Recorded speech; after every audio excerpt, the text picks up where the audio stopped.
D'abord, je voudrais te rappeler le message que tu m'as donné tout à l'heure. Tu m'as Rapproche le dit micro. de te rappeler. Tu veux m'entendre? Hein. Donc, Oui, le mais message oui, était je t'ai demandé de me rappeler. Quoi?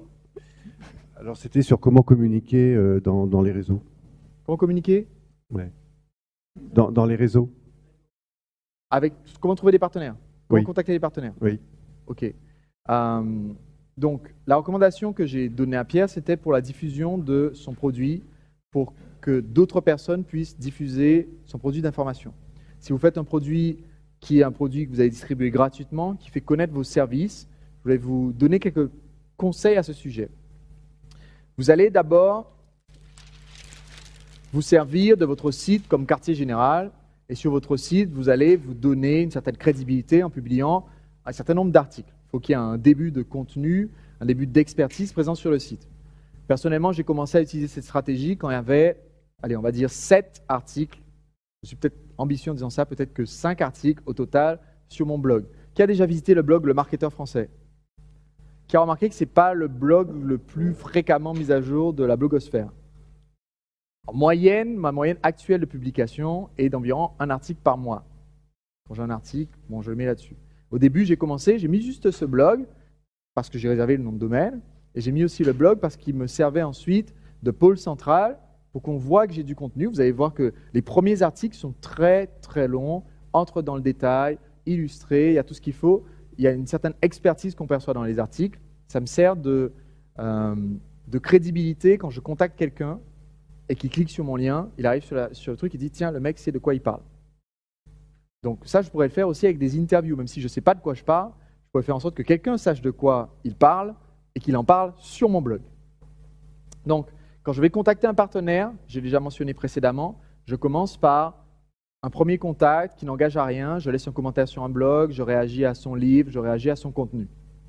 La deuxième chose que je vais faire, après avoir eu un retour, une réponse par rapport à ma réponse, je vais proposer un entretien téléphonique, une entrevue sur Skype, parce que j'aimerais promouvoir son site internet dans un article, dans une vidéo, ou alors je pense qu'on fait quelque chose de complémentaire, ça serait intéressant de discuter.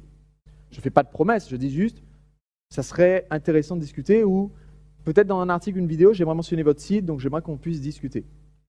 J'appelle ce partenaire, ou je le laisse m'appeler, et on échange sur Skype ou par téléphone, et on discute de choses et d'autres. Je suis tout oui. Je ne fais presque qu'écouter pendant toute la conversation. Pourquoi est-ce que j'écoute au lieu de parler? Parce que je veux savoir ce qu'il recherche, ce qu'il a comme projet en ce moment, ce qu'il a comme partenariat, ce qu'il fait. En général, quand vous allez avoir quelqu'un comme ça qui est passionné par un sujet, quel que soit le sujet, qui dirige un site internet, etc., c'est quelqu'un qui a plein de choses à dire. Essayez de lui parler.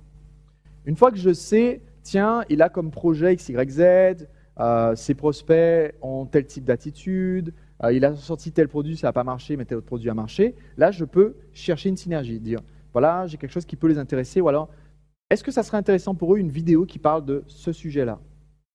Et si effectivement c'est intéressant, une vidéo ou un livret qui parle de ce sujet-là, je vais faire une page sur mon site internet qui sera une page de capture avec un formulaire où on remplit prénom et email. Donc il y a un bouton pour s'inscrire, un bouton prénom, un bouton email et un bouton je valide. Et le prospect peut s'inscrire pour recevoir la vidéo ou le livret. Maintenant, juste, je vais vous donner la solution alternative, et comme ça on a fait le tour de la question. Certains partenaires vont dire, j'ai pas envie d'envoyer mes lecteurs vers une page de capture, parce que ils savent pas ce qu'il y a de l'autre côté, les gens aiment pas trop recevoir plein de mails, de nos jours on reçoit trop de mails, etc. Si j'offre un PDF ou une vidéo, je peux mettre ce PDF ou cette vidéo ici. Je peux mettre ici un lien de téléchargement ou une vidéo. Mon formulaire est en dessous. Donc, il n'y a pas d'obligation de s'inscrire pour recevoir le PDF ou la vidéo. Les gens qui ne connaissent pas grand-chose, ils voient une case pour mettre son mail, ils mettent leur mail, par réflexe. Donc, de l'autre côté, je redonne le PDF. Je dis, hey, bravo, voici le PDF. Les gens qui ont juste cliqué là et qui ont aimé le PDF mettent leur mail. Donc, je récolte 25 à 40%, c'est pas mal. 40, c'est un peu un maximum. Alors que sur une page comme ça, avec juste la capture qui explique ce qu'il y a à récupérer, je récupère 40 à 60%. ok. Mais là, au moins, je sais qu'ils sont intéressés.